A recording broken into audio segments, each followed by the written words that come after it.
Caitra, se me estaba dando vuelta el nombre, Caitra, ahora sí. Muchísimas gracias por estar con nosotros. Facundo, buenas tardes. ¿Cómo estás, Santi y Gise? Acá te saludamos. Muy bien, chicos, espero también se encuentren bien ustedes. ¿Cómo estás, Facundo? Bueno, hoy te vamos a pedir consejos sobre los neumáticos, ¿no? Viste que cada vez que salimos de viaje hay que revisar los neumáticos, ¿eh? ¿Cómo sabemos que están en condiciones óptimas para realizar un viaje?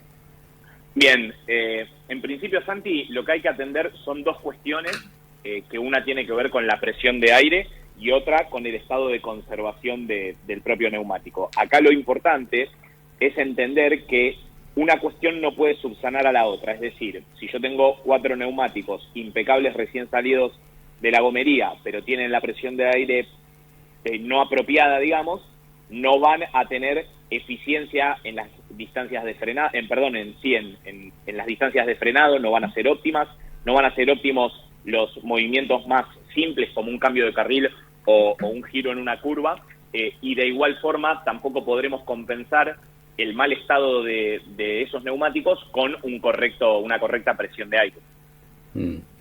Cuando uno va a la BTV, te pregunto, Facundo, viste, y te dicen, tenés vencido el neumático, pero el dibujo está bien, ¿no? Te dejo pasar, pero lo tenés que cambiar. Los neumáticos tienen tiempo de vencimiento, ahí me enteré yo, claro, no sabía que tenían tiempo de vencimiento. Sí, el caucho, el material, tiene un vencimiento que, solamente tiene que ver con justamente el material que compone el neumático. La realidad es que se presupone que si ese vehículo tiene un andar relativamente habitual, el desgaste propio que es lo otro que te mencionaron en la BTV, que tiene que ver con la profundidad del dibujo, va a llegar primero que el vencimiento por la caducidad del material. Seguramente vos tu vehículo no lo utilices tan seguido, ¿puede ser?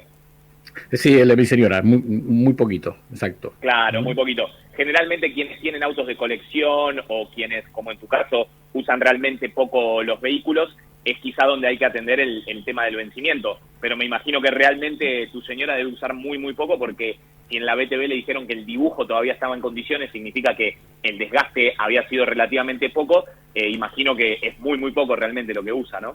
El vehículo. Es muy poco, comparado en años con la cantidad de kilómetros. Ese era, revisaron el kilometraje y daba menos que la promedio. Por eso le dejó pasar esta BTV, pero dijo la próxima no pasa por el vencimiento, no por el dibujo. Te consulto, ¿qué pasa con los neumáticos o con el aire del neumático en invierno y en verano? Bien, sé a dónde va, Gise. La realidad es que es cierto que los neumáticos responden distinto a ciertas inclemencias climáticas.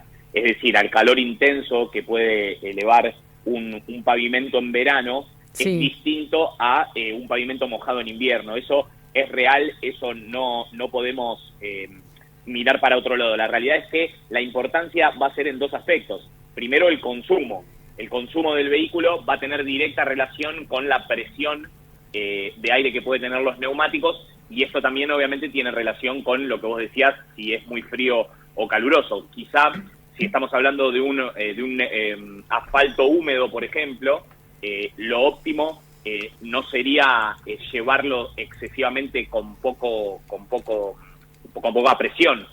La presión en ese caso debería ser lo más justa posible. Bien, algo concreto que me pasó, dejé el auto sin usar durante 15 días. Por momentos el auto estuvo al sol, y cuando volví a usarlo parecía que le habían inflado las cubiertas a tope.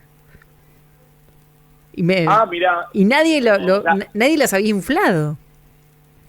Claro, como que decís que al haber estado expuesto en calor directo, como que las cubiertas parecían como hinchadas, digamos. Sí, pero o sea, es algo que nunca tampoco me había pasado. Fue una cosa que nos sorprendió porque no sabía que podía ocurrir. Y, por ejemplo, yendo en ese auto, después de haberlo tenido 15 días parado, ¿viste cuando hay una diferencia en el pavimento mínima? Cuando y lo sentías mucho. Mucho, cuando la cubierta está muy inflada, lo sentís mucho. Y bueno, fue así como nos dimos cuenta de lo que había ocurrido, ¿no? Que cuando uno en realidad piensa que a lo mejor, no sé, se daría de distinta manera. Pero bueno, nada, algo que me había sorprendido y por eso te lo preguntaba. No sé si todo el mundo sabe cuánto tiene que ponerle de aire a las cubiertas. Mira, Gise, dentro del estudio que realizamos este mes, esa fue la respuesta que mayor índice de respuesta positiva registró.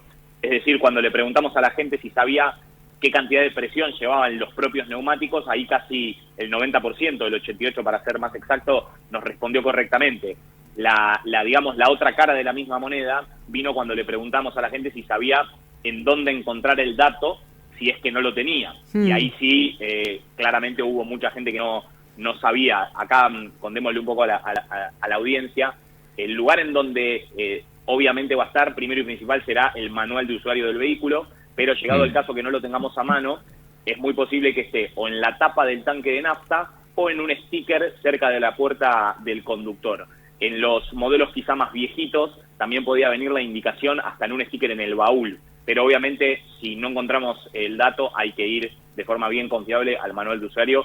En líneas generales, los sedán 4 puertas, que son los automóviles más comunes, llevan entre 28 y 30 libras. Facundo, no sé si en el estudio preguntaron cada cuánto hay que revisar el neumático de auxilio.